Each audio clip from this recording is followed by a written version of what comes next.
Hi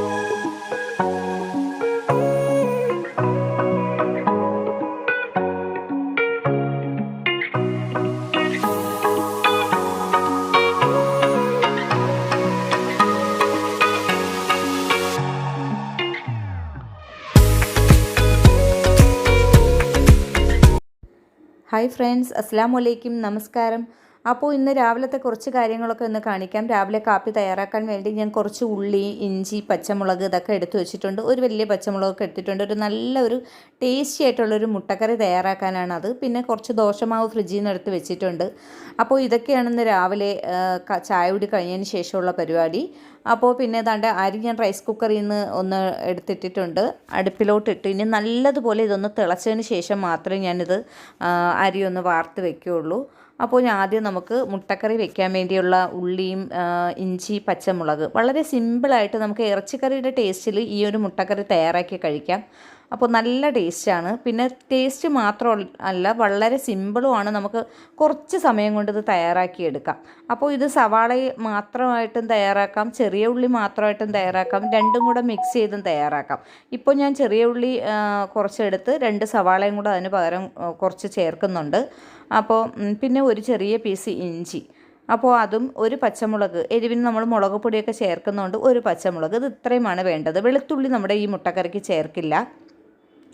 അപ്പോൾ ഇതൊക്കെ കൂടെ നല്ലതുപോലെ ഒന്ന് തൊലിച്ച് നല്ലതുപോലെ ഒന്ന് കഴുകിയെടുക്കുക. അതായത് ഇഞ്ചിയുടെ ഞാൻ ആ ഒരു പീസിൻ്റെ ഇത്രയും ഭാഗമേ എടുക്കുന്നുള്ളൂ. ഇതിനെ ഒന്ന് തൊലിയൊക്കെ ഒന്ന് ചെത്തിയതിന് ശേഷം 2ആക്കി ഇട്ട് കൊടുക്കുക. അങ്ങനെ ഇതൊക്കെ കഴിഞ്ഞിട്ടുണ്ട്. അങ്ങനെ ഞാൻ സവാള ഇതുപോലെ കട്ട് ചെയ്ത്, അപ്പോൾ ചെറിയ ഉള്ളിയുടെ അത് ചേർക്കുമ്പോൾ തന്നെ ഈ സവാളയും കൂടെ ചേർത്ത് എല്ലാം കൂടെ മിക്സ് ചെയ്ത് മിക്സിയിലിട്ട് നമുക്കൊരു അടി അടിച്ചെടുക്കാം. പക്ഷേ നല്ലതുപോലെ ഒന്നും അരഞ്ഞു പോകരുത്, ചതച്ചെടുത്താൽ മതിയാവും. അപ്പോൾ നമ്മുടെ ഈ മുട്ടക്കറിക്ക് ഇതുപോലെ ചതച്ചെടുക്കുന്നതാണ് ഏറ്റവും നല്ലത്. അങ്ങനെ ഞാൻ അതാണ്ട് ഇതൊന്ന് കഴുകി എടുക്കുന്നുണ്ട്. അപ്പോൾ ഇതൊന്ന് കഴുകിയെടുത്ത് നമുക്ക് മിക്സിയുടെ ജാറിലിട്ട് ഒന്ന് ചതച്ചെടുക്കാം. അപ്പോൾ നമ്മൾ ഇന്ന് രാവിലെയൊക്കെ കുറച്ച് ലേറ്റായിട്ട് ഒന്ന് അടുക്കളയിൽ കയറുകയാണെങ്കിൽ ഈ ഒരു മുട്ടക്കറി തയ്യാറാക്കുന്നത് വളരെ എളുപ്പമായിരിക്കും. സവാള മാത്രം വെച്ച് ചെയ്യാനും വളരെ എളുപ്പമായിരിക്കും. ടേസ്റ്റൊക്കെ നല്ല ടേസ്റ്റ് ആയിരിക്കും, നല്ല എരിവും കാണും. എരിവോട് കൂടിയുള്ള മുട്ടക്കറിയാണിത്. അപ്പോൾ ഇത് ഏറ്റവും നല്ല കോമ്പിനേഷൻ നമുക്ക് ഗോതമ്പ് പുട്ടിൻ്റെ കൂടെ ഈ ഒരു മുട്ടക്കറി, മുട്ട പൊട്ടിച്ചൊഴിച്ചാണ് ഈ കറി തയ്യാറാക്കുന്നത്. അത് നല്ലൊരു ടേസ്റ്റാണ്. പിന്നെ ദോശയ്ക്ക് കൊള്ളാം, അപ്പത്തിനും കൊള്ളാം. ഇത് മൂന്നിനുമാണ് നമ്മളിവിടെ കൂടുതലും കോമ്പിനേഷൻ എടുക്കുക, ഈ മുട്ടക്കറി. അപ്പോൾ അതാണ്ട് ഞാൻ മിക്സിയിലിട്ട് ഇത് നല്ലതുപോലെ ഒന്ന് അരഞ്ഞു പോകാതെ ശ്രദ്ധിക്കുക. അരഞ്ഞു പോവുകയാണെങ്കിൽ അത് വേറൊരു ഇതായിരിക്കും. അപ്പോൾ ഇതുപോലെ ഒന്ന് ചതച്ചെടുത്തിട്ടുണ്ട്. അപ്പോൾ നമുക്കിതിനെല്ലാം ഞാനൊരു പാനിലോട്ട് ഈ പാത്രത്തിലോട്ട് ആക്കി കൊടുക്കുകയാണ് ചെയ്യുന്നത്. ആദ്യം നമുക്ക് ഇതെല്ലാം ചേർത്ത് കൊടുക്കാം. പിന്നെ ആ മിക്സിയുടെ ജാറൊന്ന് കഴുകി തന്നെ 1 ഗ്ലാസ് വെള്ളം ചേർത്ത് കൊടുക്കാം. ഇതൊരു 2-3 ഗ്ലാസ് വെള്ളവും കൂടെയൊക്കെ ചേർത്ത് എല്ലാ പൊടികളും ചേർത്ത് നമുക്കത് വേഗം ഒന്ന് തയ്യാറാക്കി എടുക്കാം. അപ്പോൾ ഇതിപ്പോൾ ഇനി നമുക്ക് ഈ ഇത്രയും വെള്ളം ചേർത്തതിലോട്ട് ഞാനൊരു 1/4 ടേബിൾ സ്പൂൺ മഞ്ഞൾപ്പൊടി ചേർത്ത് കൊടുത്തിട്ടുണ്ട്. പിന്നെ ഇതിലോട്ട് ചേർക്കുന്ന പെരിഞ്ജീരകപ്പൊടിയാണ്, വലിയ ജീരകപ്പൊടി ഉണ്ടല്ലോ, അതാണ് ഇതിലോട്ട് ചേർക്കുന്നത്. അത് ഒരു 1.5 ടേബിൾ സ്പൂൺ ചേർത്ത് കൊടുത്തിട്ടുണ്ട്. ചെറിയ ടേബിൾ സ്പൂണിലാണ് ചേർത്ത് കൊടുക്കുന്നത്. മുളക് പൊടി അതൊരു 2 ടേബിൾ സ്പൂൺ ചേർത്ത് കൊടുത്തിട്ടുണ്ട്. കാശ്മീരി ചില്ലിയാണ്, അധികം എരിവില്ലാത്തതാണ്. പിന്നെ ഉപ്പ് ഞാനിവിടെ കലക്കി ഉപ്പ് വെള്ളമാണ് ഇപ്പോൾ ചേർത്ത് കൊടുത്തത്. അപ്പോൾ പൊടികളൊക്കെ ഇത് ഇത്രയും മതി. ഇതിൽ നിങ്ങൾക്ക് കുറച്ച് ഗരം മസാലയും പൊടിയുണ്ടെങ്കിൽ അതും കൂടി ഒന്ന് ചേർത്ത് കൊടുക്കുക. അത് ഞാൻ ഇതിലോട്ട് ചേർക്കുന്നതിൻ്റെ ഒരു വീഡിയോ ഇതിലില്ല. അപ്പോൾ അത് ഇത്രയും ചേർത്ത് ഇതുപോലെ ഒന്ന് മിക്സ് ചെയ്ത് കൊടുക്കുക. അപ്പോൾ ഇത്രയും വെള്ളമാണ് വെള്ളത്തിൻ്റെ അളവ്. ഇനി നമുക്ക് കുറച്ചുകൂടി വെള്ളം വേണമെങ്കിൽ അതും ചേർക്കാം. ഓവർ വെള്ളം ആവുകയാണെങ്കിൽ അതും പാടാണ്. പിന്നെ ഉള്ളിയൊക്കെ ഒന്ന് വേകുന്ന രീതിയിൽ വെള്ളം വേണം. അപ്പോൾ ഒരു 6 മുട്ടയാണ് ഞാൻ ഇതിലോട്ടത്തേക്ക്, 6 മുട്ടയ്ക്കുള്ള അളവിനാണ് ഞാൻ ഇത് ഇത്രയൊന്നും എടുത്തിരിക്കുന്നത്. അപ്പോൾ അടുത്തതായി നമുക്ക് മുട്ട എടുക്കണം. അപ്പോൾ ഞാനിവിടെ ഒരു 6 മുട്ട ഫ്രിഡ്ജിൽ നിന്ന് എടുക്കുകയാണ് ചെയ്യുന്നത്. അപ്പോൾ നാടൻ മുട്ടയിലാണ് ഞാൻ ഇത് തയ്യാറാക്കുന്നത്, അതാണ് ഉള്ളത്, അതുകൊണ്ട് അതിൽ. അപ്പോൾ മുട്ടയൊക്കെ ഏതായാലും കുഴപ്പമില്ല. അങ്ങനെ ഞാനൊരു 6 മുട്ട എടുത്തിട്ടുണ്ട്. അതിനെ നല്ലതുപോലെ ഒന്ന് കഴുകിയതിന് ശേഷം നമുക്കൊന്ന് പൊട്ടിച്ചൊഴിക്കാം. അപ്പോൾ നമ്മുടെ ഈ ഒഴിച്ച ഇറച്ചിക്കറിയുടെ രുചിയിലെ നല്ല ടേസ്റ്റി ആയിട്ടുള്ള മുട്ടക്കറി ഞാൻ ഇതിന് മുന്നേ ഇട്ടിട്ടുണ്ട്. ഒരുപാട് പേര് കണ്ട് ഇത് വെച്ച് നോക്കി വളരെ സിമ്പിളും നല്ല ടേസ്റ്റുമാണെന്ന് തന്നെ അഭിപ്രായങ്ങളൊക്കെ പറഞ്ഞിട്ടുണ്ട്. അപ്പോൾ ആ വീഡിയോയുടെ ലിങ്ക് ഞാൻ ഇതിലോട്ട് കൊടുക്കാം. എന്തെങ്കിലും ഡൗട്ടുള്ളവർ അതും കൂടെ വേണമെങ്കിൽ ഒന്ന് കണ്ടു നോക്കുക. അപ്പോൾ നമ്മൾ ഇതുപോലെ പൊട്ടിച്ചൊഴിക്കുക. പൊട്ടിച്ചൊഴിച്ചതിന് ശേഷമാണ് നമ്മൾ ഈ കറി നമ്മൾ അടുപ്പിൽ വെച്ചിട്ടുണ്ട്. ഒന്ന് തിളച്ചതിന് ശേഷം നമ്മൾ ഈ മുട്ട അതിലോട്ട് ഇട്ട് കൊടുക്കുകയുള്ളൂ, നമ്മുടെ മുട്ടക്കറിയിലോട്ട്. അപ്പോൾ വളരെ സിമ്പിളല്ലേ ഇത്. അപ്പോൾ അതാ ഒന്ന് തിളയ്ക്കുന്നുണ്ട്. ഈ സമയത്തിന് നമുക്ക് ഓരോ മുട്ട ദാണ്ട് ഇതുപോലെ അവിടെ അങ്ങ് ചേർത്ത് കൊടുക്കാം. അപ്പോൾ ചേർത്ത് അനുബന്ധിച്ച് നമ്മളിത് കരണ്ടി കൊണ്ട് ഇളക്കി അതിനെ പൊടിക്കുകയോ ഒന്നും ചെയ്യരുത്. അപ്പോൾ ഈ മുട്ട ഈ വീഴുന്ന ഭാഗത്ത് അങ്ങനെ കിടന്ന് തന്നെ ഒരുമിച്ചൊന്ന് വെന്ത് കിട്ടണം.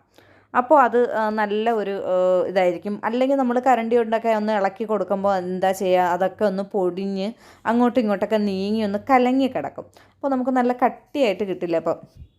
അപ്പോൾ ഇതുപോലെ ആക്കിയതിന് ശേഷം ഇനി നമുക്ക് ചെയ്യാനുള്ളത് നല്ലതുപോലെ ഒന്ന് തിളച്ചതിന് ശേഷം ഒരു മീഡിയം, ഇപ്പോൾ നല്ല ഫ്ലെയിമൊക്കെ ഒന്ന് നല്ലതുപോലെ കൂട്ടിയിട്ട് ഒന്ന് തിളച്ചതിന് ശേഷം നമുക്ക് മീഡിയം ഫ്ലെയിമിലോട്ട് വെച്ച് കൊടുക്കാം. അപ്പോൾ ഞാൻ തന്നെ അരിയൊന്ന് തിളയ്ക്കുന്നുണ്ട്. നമ്മൾ അടപ്പുകൊണ്ട് അടച്ച് മുട്ടക്കറി തയ്യാറാക്കി വെച്ചു. എഴുന്നേറ്റത് തന്നെ ലേറ്റായതുകൊണ്ടാണ് വേഗം ഈ മുട്ടക്കറി തയ്യാറാക്കാമെന്ന് വിചാരിച്ചത്. ഇതാകുമ്പോൾ വളരെ എളുപ്പമാണ്. അങ്ങനെ അതൊക്കെ ഒന്ന് കളഞ്ഞ് ഞാൻ ആ പാത്രമൊക്കെ ഒന്ന് കഴുകി വെച്ചു. അപ്പോൾ ഈ സമയത്തിന് നമ്മുടെ മുട്ടക്കറി എന്തായാലും തിളച്ച് കാണും. നമുക്ക് അതൊന്ന് നോക്കാം. ദാണ്ടേ, അപ്പോൾ നമ്മുടെ മീഡിയം ഫ്ലെയിമിലോട്ട് വെച്ച മുട്ടക്കറി നല്ലതുപോലെ തിളച്ചിട്ടുണ്ട്. അപ്പോൾ അത് ഇത്രയും വെള്ളമൊക്കെ ഉണ്ട്. അപ്പോൾ നല്ല തിളച്ച് മുട്ടയൊക്കെ വേഗം വെന്ത് കിട്ടുമല്ലോ. അപ്പോൾ ഇതിനെ ഇതുപോലെ ഒന്ന് ഇളക്കിയതിന് ശേഷം നമ്മൾ ഇതിലോട്ട് എണ്ണ ഒട്ടും തന്നെ ഒഴിച്ചിട്ടില്ല. അപ്പോൾ 2 ടേബിൾ സ്പൂണോളം വെളിച്ചെണ്ണ, വേറെ ഒരു എണ്ണയും ചേർക്കരുത്, വെളിച്ചെണ്ണ നല്ല തിളച്ചുകൊണ്ടിരിക്കുന്ന ഈ മുട്ടക്കറിയിലോട്ട് നമുക്ക് 2 ടേബിൾ സ്പൂൺ വെളിച്ചെണ്ണ ഒഴിച്ചു കൊടുക്കാം. അപ്പോൾ എണ്ണ ഒഴിച്ചു കൊടുത്തതിന് ശേഷം കുറച്ച് സമയം കൂടെ ഒന്ന് നല്ലതുപോലെ തിളച്ച് മുട്ട വേകട്ടെ. അപ്പോൾ അരപ്പും മുട്ടയൊക്കെ കൂടെ നല്ലതുപോലെ പിടിച്ച് കിട്ടുന്നതായിരിക്കും. ഈ സമയം നമുക്ക് ദോശ ചുട്ടെടുക്കാം. അപ്പോൾ ഞാനിവിടെ സാധാരണ ദോശയിലോട്ട് നല്ലെണ്ണ, ഈ ദോശ ചുടുന്ന ഈ ഫ്രൈ പാനിലായിരുന്നാലും ദോശക്കല്ലിലായിരുന്നാലും ഞാൻ നല്ലെണ്ണയാണ് ചേർക്കാറ്. അപ്പോൾ കുറച്ച് നല്ലെണ്ണ ഇതിലൊന്ന് ചേർത്ത് കൊടുത്തിട്ടുണ്ട്. എന്നിട്ട് നമുക്ക് ദോശ മാവൊഴിച്ച് ദോശ ചുട്ടെടുക്കാം.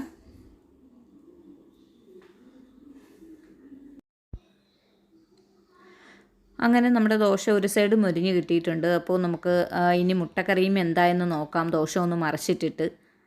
അപ്പോൾ നമ്മുടെ നല്ല ടേസ്റ്റി ആയിട്ടുള്ള മുട്ടക്കറി നല്ല വേഗം തയ്യാറായിട്ടുണ്ട്. അപ്പോൾ നമുക്ക് ഈ സമയം ഉപ്പൊക്കെ ഒന്ന് നോക്കുക.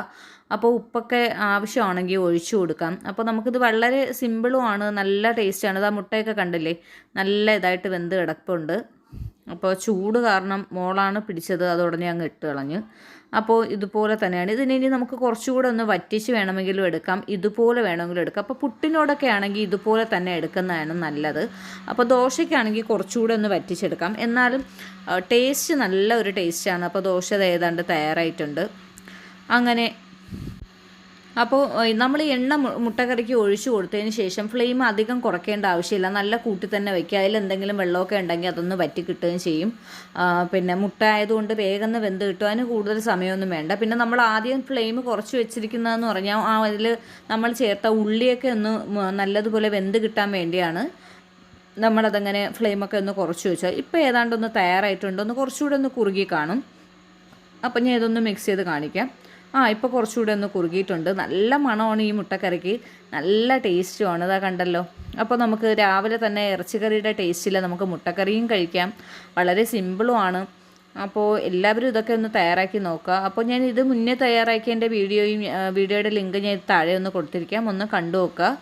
അതും ഒരുപാട് പേര് കണ്ട് ട്രൈ ചെയ്തു എനിക്ക് അഭിപ്രായമൊക്കെ പറഞ്ഞിട്ടുണ്ടായിരുന്നു. നല്ല ടേസ്റ്റ് ഉണ്ടെന്നും വളരെ സിമ്പിളാണെന്നും ഒക്കെ പറഞ്ഞിട്ടുണ്ടായിരുന്നു. അപ്പോൾ അതുപോലെ ഒന്ന് ചെയ്തു നോക്കുക. അങ്ങനെ ദോശയൊക്കെ ഏതാണ്ട് ഒന്ന് ചുട്ടെടുക്കുന്നുണ്ട്. അങ്ങനെ നമ്മുടെ മുട്ടക്കറിക്കോറ് ഈ സമയം കഴിഞ്ഞപ്പോൾ അതാണ്ട് ഇതുപോലെയാണ് ഇരിക്കുന്നത്. കാണാനൊക്കെ നല്ല ഭംഗിയാണ്, അതുപോലെ തന്നെയാണ് ടേസ്റ്റും. അപ്പോൾ ഞാൻ ഇതൊന്ന് കുറച്ചൊന്ന് എടുക്കട്ടെ. അപ്പോൾ ഇവിടെ കഴിക്കാൻ ഫസ്റ്റ് മശാണ് കഴിക്കാൻ വേണ്ടി കടയിൽ പോകാൻ സമയമായി, അതുകൊണ്ട് കുറച്ചൊന്ന് കോരയാണ് മുട്ടക്കറി. ഇതാ കണ്ടല്ലോ, അരപ്പൊക്കെ ആവശ്യത്തിന് അരപ്പുണ്ട്. നമുക്ക് കാപ്പിക്ക് പറ്റിയത് 6 മുട്ടയ്ക്കുള്ള കറിയല്ലേ, അപ്പോൾ ഇത്രയും തന്നെ നല്ല ധാരാളമായിട്ട് നമുക്ക് അരപ്പൊക്കെ കൂട്ടി തന്നെ കഴിക്കാം. അങ്ങനെ കുറച്ച് മുട്ടക്കറി കോരിയിട്ടുണ്ട്. ഇപ്പോൾ ദോശ ഇപ്പോഴും ചുട്ടുകൊണ്ടിരിക്കുകയാണ്. അപ്പോൾ നമ്മളിപ്പോൾ 4-5 പേരുണ്ടല്ലോ, അപ്പോൾ എല്ലാവർക്കും 2-3 വെച്ചൊക്കെ ദോശ എടുക്കുകയാണെങ്കിൽ അതിപ്പോൾ മുട്ടക്കറി ആകുന്നതിനിടയിൽ ദോശ ചുട്ട് കഴിഞ്ഞിട്ടില്ല. അപ്പോൾ ഇതിനിടയിൽ ഇനിയിപ്പോൾ കട്ടൻ ചായ ഇടണം. അപ്പോൾ അതിനു വേണ്ടി ഞാൻ വെള്ളം വെച്ചിട്ടുണ്ടായിരുന്നു കട്ടൻ ചായക്ക്. അപ്പോൾ അത് നമുക്കൊന്ന് തിളച്ചെങ്കിൽ അതിലോട്ടൊന്ന് തേയിലയൊക്കെ ഇട്ട് കട്ടൻ ചായ ഒന്ന് തയ്യാറാക്കി എടുക്കാം. അപ്പോൾ നമ്മുടെ കട്ടൻ ചായക്കുള്ള വെള്ളം ഒന്ന് തിളച്ച് വന്നിട്ടുണ്ട്. അപ്പോൾ അതായത് ഇതുപോലെ ഇരിക്കുന്ന സമയത്താണ് നമുക്ക് തേയില ഇട്ട് കൊടുക്കേണ്ടത്. നല്ല തിളയ്ക്കേണ്ട ആവശ്യമില്ല. തിളയ്ക്കുന്നതിനേക്കാൾ ചൂടാണ് ഇതുപോലെ ഈ ചൂടാകുന്ന സമയത്തിന്. അപ്പോൾ തിളച്ച് കഴിഞ്ഞതിന് ശേഷം പിന്നെ എന്താ പഞ്ചസാര ഇട്ട്, പഞ്ചസാരയിൽ ഇറമ്പ് കയറാതിരിക്കാൻ വേണ്ടി ഗ്രാമ്പു അതുപോലത്തെ കുറേ സംഭവങ്ങളിലിട്ടതിൽ ഒരു പട്ട അതിലോട്ട് വീണിട്ടുണ്ട്. പക്ഷേ അതൊക്കെ വീണാൽ തന്നെ ഒരു പ്രശ്നവുമില്ല, നല്ലൊരു മണമൊക്കെ കൂടെ കിട്ടുമെങ്കിലേ ഉള്ളൂ. അങ്ങനെ ചായ ഇതായിട്ടുണ്ട് തന്നെ. അപ്പോൾ ഞാൻ ഇതുപോലെ ഒരിക്കൽ കൂടി ഒന്ന് അരിച്ചെടുത്തിട്ടുണ്ട്. അങ്ങനെ ഇതാണ് രാവിലത്തെ നമ്മുടെ ബ്രേക്ക്ഫാസ്റ്റ്. ദോശയും മുട്ടക്കറിയും അങ്ങനെ 2 പ്ലേറ്റ് ഞാൻ വെച്ചിരിക്കുന്നു. ഞഹിയാനും കൂടെ വേണമെങ്കിൽ ഇരുന്ന് കഴിക്കട്ടെ എന്ന് വിചാരിച്ചാണ് വെച്ചത്. അപ്പോൾ ഇനി ഇതിനിടയിൽ 1 ഗ്ലാസ് ചൂടുവെള്ളവും വെച്ച് കൊടുക്കും, 1 ഗ്ലാസ് കട്ടൻ ചായയും കൂടെ വെച്ച് കൊടുത്താൽ അപ്പോൾ രാവിലെ കടയിൽ പോകുന്ന ആൾക്ക് കഴിക്കാൻ വേണ്ടിയുള്ളതായി. അങ്ങനെ ദാണ്ടെ ചൂടുവെള്ളവും ഞാൻ കൊണ്ടുവച്ചു. ഇനി 1 ഗ്ലാസ് കട്ടൻ ചായയും കൂടെ വെച്ച് കൊടുക്കണം. അപ്പോൾ കട്ടൻ ചായയും ദാണ്ടെ എടുത്തിട്ടുണ്ട്. അപ്പോൾ അങ്ങനെ ഇതൊക്കെ കഴിഞ്ഞു, ആൾ കഴിച്ചു കഴിഞ്ഞു. അപ്പോൾ കഴിക്കുന്നതിൻ്റെ വീഡിയോ സമയത്ത് ഞാൻ വേറെ പുറത്തൊക്കെ ആയിരുന്നു, അതുകൊണ്ട് പിടിക്കാൻ പറ്റിയില്ല. അപ്പോൾ ആൾ കഴിച്ചു കഴിഞ്ഞു പോയിട്ടുണ്ട്. അപ്പോൾ ഇനി നമ്മൾ മാത്രമാണ് കഴിക്കാനുള്ളത്, പിള്ളേരും ഞാനും. അപ്പോൾ ഇത് കഴിക്കുന്നത് ഫെമിനയാണ്. അപ്പോൾ ഫെമിന 2 ദോശയൊക്കെ വെച്ചിട്ടുണ്ട്. 2 ഒന്നും കഴിക്കില്ല, 1 കഴിക്കും. അപ്പോൾ അതും 2-3 പിടി വെച്ചിട്ട് പറയും ഞാൻ പിച്ചു കൊടുക്കണമെങ്കിൽ. അപ്പോൾ ഇത് നാണ്ട് അടുത്ത ആൾ കഴിക്കുന്നുണ്ട്. അപ്പോൾ എല്ലാവർക്കും ഈ മുട്ടക്കറി നല്ല താല്പര്യമാണ്. അപ്പോൾ ഈ മുട്ടക്കറിയൊക്കെ ഒന്ന് ട്രൈ ചെയ്ത് നിങ്ങളും കഴിക്കുക. അപ്പോൾ ടിവിയും രാവിലെ ഇട്ടിട്ടാണ് എല്ലാവരും കാപ്പി കുടിക്കുന്നത്. ഇതാണ് രാവിലത്തെ കുറച്ച് സമയത്തെ വിശേഷം. മിക്കവാറും എല്ലാ ദിവസങ്ങളിലും ഇതുപോലെയൊക്കെ തന്നെയായിരിക്കും. അപ്പോൾ ഇന്നത്തെ ദോശയും മുട്ടക്കറിയൊക്കെ നമ്മൾ കഴിക്കുന്നതിൻ്റെയൊക്കെയും തയ്യാറാക്കിയതിൻ്റെയൊക്കെ ഈ വീഡിയോ എല്ലാവർക്കും ഇഷ്ടമായെന്ന് വിശ്വസിക്കുന്നു. ഇഷ്ടമാവുകയാണെങ്കിൽ എന്തായാലും ഒന്ന് ലൈക്ക് ചെയ്തേക്കുക. പിന്നെ ലൈക്ക് ചെയ്യുന്നതോടൊപ്പം തന്നെ സബ്സ്ക്രൈബ് ചെയ്യാത്തവർ ആരെങ്കിലും വീഡിയോ കാണുകയാണെങ്കിൽ ഒന്ന് സബ്സ്ക്രൈബ് ചെയ്തേക്കുക. സബ്സ്ക്രൈബിനടുത്ത് തൊട്ടടുത്തുള്ള ബെല്ലൈക്കൺ കൂടി ഒന്ന് ഓണാക്കി ഇടുക. പുതിയ വീഡിയോസൊക്കെ ഇടുമ്പോൾ നിങ്ങൾക്ക് അപ്പോൾ തന്നെ അറിയാൻ വേണ്ടിയാണ്. അപ്പോൾ പുതിയൊരു വീഡിയോയുമായി വീണ്ടും കാണാം.